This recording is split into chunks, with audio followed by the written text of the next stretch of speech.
Salut tout le monde, alors aujourd'hui je vais vous raconter le 7e épisode de ma série Les histoires de Débo et ça concerne un accident de vélo que j'ai eu. Mais avant de vous raconter cette histoire, si tu n'es toujours pas abonné à ma chaîne, je t'invite à aller dans la description pour t'abonner et surtout pour ne rater aucune de mes prochaines sorties au niveau des vidéos. C'est gratuit, tu peux y aller, tu cliques et tu auras toutes mes prochaines sorties. Ainsi que de mettre un pouce bleu à la fin de la vidéo, bien sûr si tu l'as aimé, et de partager sur les réseaux sociaux. Donc je vais commencer tout de suite ce 7e épisode des histoires de Débo, et je pense que ça s'intitulera Mon accident de vélo. Alors c'était un matin, je partais travailler, je crois que c'était au mois de novembre, donc il faisait nuit, il était 7h, je partais travailler, j'y allais en vélo parce qu'il y avait 5-6 km et je mettais 20 minutes en vélo alors qu'en voiture, des fois avec les bouchons, je mettais 3/4 d'heure, 1 heure. Donc je me suis dit, c'est bon pour ma santé, faire un peu de sport et puis le vélo c'est agréable. Hein. Donc je pars et tout se passait bien, j'avais un vélo, c'était un Between et au niveau des voitures, en région parisienne, je trouve ça un peu dangereux de rouler sur la route, donc quand je peux, je roule sur le trottoir en faisant attention aux piétons parce que bien évidemment, ça reste un trottoir et c'est prioritaire aux piétons. Mais en général, à cette heure-là, il n'y avait pas beaucoup de piétons, donc je m'autorisais à monter sur certains trottoirs, pas tous. Hein. Donc j'étais à 1/3 de mon chemin avant d'arriver à mon travail. Ah oui, je tiens à préciser aussi qu'en fait, j'ai mon permis moto. Alors je sais pas, maintenant j'ai appris qu'il y en avait plusieurs. Moi j'ai le permis de la plus grosse moto. Et ça fait 15 ans que j'ai le permis moto. Hein, et que je fais de la moto régulièrement. Hein. Donc on se dit un vélo, les doigts dans le nez. Hein. Sauf que non. Donc je roulais et j'étais sur la route. Et de là je me dis, bon, je vais passer sur un pont et je trouve ça un peu dangereux, donc je préfère monter sur le trottoir. Et pour monter sur le trottoir, il y avait un petit décalage entre la route et le trottoir, mais un petit truc comme ça, hein, pas plus. Et donc, je roulais avec mon vélo, le petit truc il était ici, et je me dis, bon, je vais faire pour monter sur le trottoir. Alors je roulais quand même vite hein, avec mon vélo. Je prends mon élan pour monter sur le trottoir, sauf que le vélo, il n'a pas fait ça. La roue du Between, du moins du Between que j'ai, elle est fine, elle n'est pas très large. Donc quand j'ai voulu monter, en fait la roue, elle a ricoché et elle a fait comme ça. Donc je suis tombée à la renverse comme ça.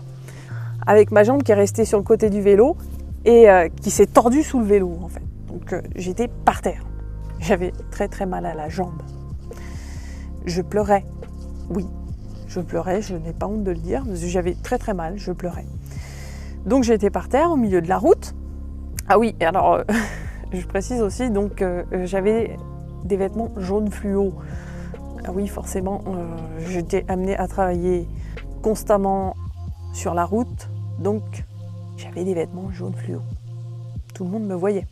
J'étais allongée par terre avec mon vélo à côté de moi, sur la route, au milieu de la route. Et les voitures qui voyaient ma détresse, mon désarroi, que je pleurais comme une madeleine, il n'y en a pas une qui s'est arrêtée. Par contre, ils m'ont contourné tous. Ils passaient comme ça. Ah non, et ça, ils ont été gentils, ils ne m'ont pas écrasé. Ils m'ont tous contourné. Voilà. Donc qu'est-ce que j'ai fait en pleurant? J'ai rampé par terre jusqu'au trottoir. Je rampais d'une main. De l'autre main, je tenais mon vélo pour le ramener sur le trottoir. Arrivé au trottoir, j'étais toujours allongée par terre parce que je ne pouvais pas me lever. J'avais tellement mal à la jambe, moi je pensais qu'elle était cassée. Hein. De là, j'appelle des secours et un de mes collègues vient me chercher. Il était 7h20, il me voit au milieu de la route, il embarque mon vélo, il m'embarque et dans la voiture. Oh là là là là là là. Mais la moindre petite bosse, mais je souffrais le martyre, c'était horrible. De là, il m'emmène faire ma déclaration d'accident de trajet, puisque c'est un accident de trajet, Et après, je vais aux urgences. Et aux urgences, on m'examine, on me passe une radio, je crois. Oui, c'était une radio. Et là, on me dit, votre jambe n'est pas cassée. Mais il aurait mieux valu. Donc, en fait, j'avais une double entorse du genou et double entorse de la cheville. Il n'y avait pas de plâtrage possible. On m'a dit, non, faut attendre que ça passe. J'avais une petite attelle au niveau de la cheville, mais c'est tout, quoi. Donc, je rentre chez moi avec mon attelle, toujours mes douleurs horribles. Et à l'époque, j'habitais dans une maison où il y avait des étages. Il y avait 18 marches pour aller dans ma chambre. Donc, je suis arrivée, j'ai monté mes 18 marches et je suis restée 1 mois bloquée à cet étage. Je m'explique, parce que en plus c'était des marches, ça montait comme ça et après ça faisait un virage. Donc j'ai voulu le lendemain descendre les marches pour aller à la cuisine et j'ai descendu la première marche et toutes les autres marches, je suis tombée. J'ai réussi à prendre le virage tout en tombant et arriver jusqu'en bas, mais toujours en gardant ma jambe en l'air. Hein.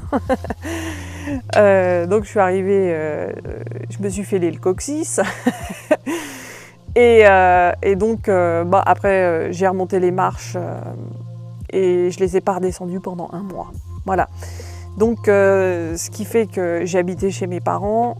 Ma mère m'avait trouvé un système, on faisait comme en Italie, je lui jetais un sac accroché à une corde en fait, et elle me mettait à manger dedans parce qu'elle ne pouvait pas non plus monter les marches.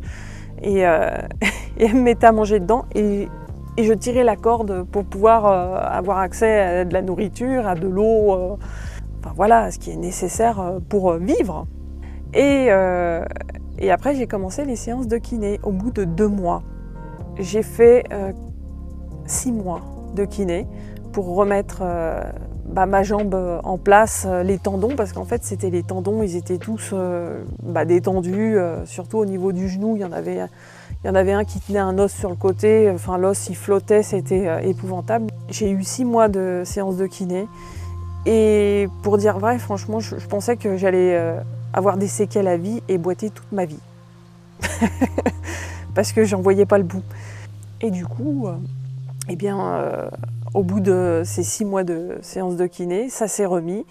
J'ai pas retrouvé entièrement les fonctions de ma jambe à 100% parce que je peux pas la plier en fait comme avant. Elle a perdu cette flexibilité en fait. Et du coup, je suis quand même un petit peu handicapée au niveau de cette jambe. En plus, c'est la jambe droite. Moi, je suis une droitière. Et des fois, c'est embêtant. Voilà, c'est embêtant. Après, il n'y a rien de dramatique, mais c'est embêtant.